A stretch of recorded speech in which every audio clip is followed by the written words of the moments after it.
اگر شرجیل صاحب اگر برائے مہربانی ایک بات میں کر لے تو بہت آسانی ہوگی. جی بہت اچھا ہو جائے گا. پھر اگر آپ باہر جائیں تو وہی بہتر ہے. یہاں آپ کریں گے میری توجہ جائے گی, پھر میرے پہ جملے پھر اس طرف آ جائیں گے, پھر پریشانی ہو جائے گی, پھر آپ کہیں گے کہ رخ اس طرف ہو گیا. تو بہتر یہی ہے کہ آپ اسپیچ صحیح سماعت کریں.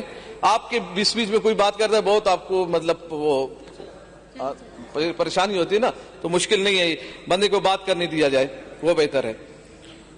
اچھا, سیلاب کے متعلق, سیلاب متاثرین کے لیے سی ایم صاحب نے ہمیں یہ بتایا تھا کہ ہم 20 لاکھ گھر بنائیں گے.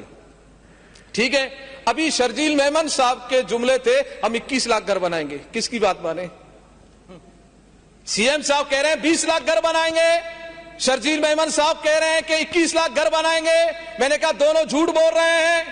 بولا کیسے؟ میں نے کہا ابھی تک ایک گھر بھی نہیں بنا.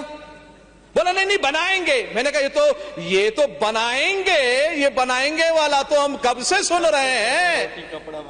یہ تو روٹی کپڑا مکان بھی ہم نے سنا, روٹی بھی نہیں, مکان بھی نہیں, کپڑا بھی نہیں, پانی بھی نہیں, بجلی بھی نہیں, گیس بھی نہیں, اور روڈ بھی نہیں, اور امن و امان بھی نہیں, کچھ بھی نہیں. صرف نعرہ ہی نعرہ ہے, کریں گے کریں گے. تم نہیں کرو گے, کرنے کے لیے انشاءاللہ تحریک لبیک پاکستان آ رہی ہے.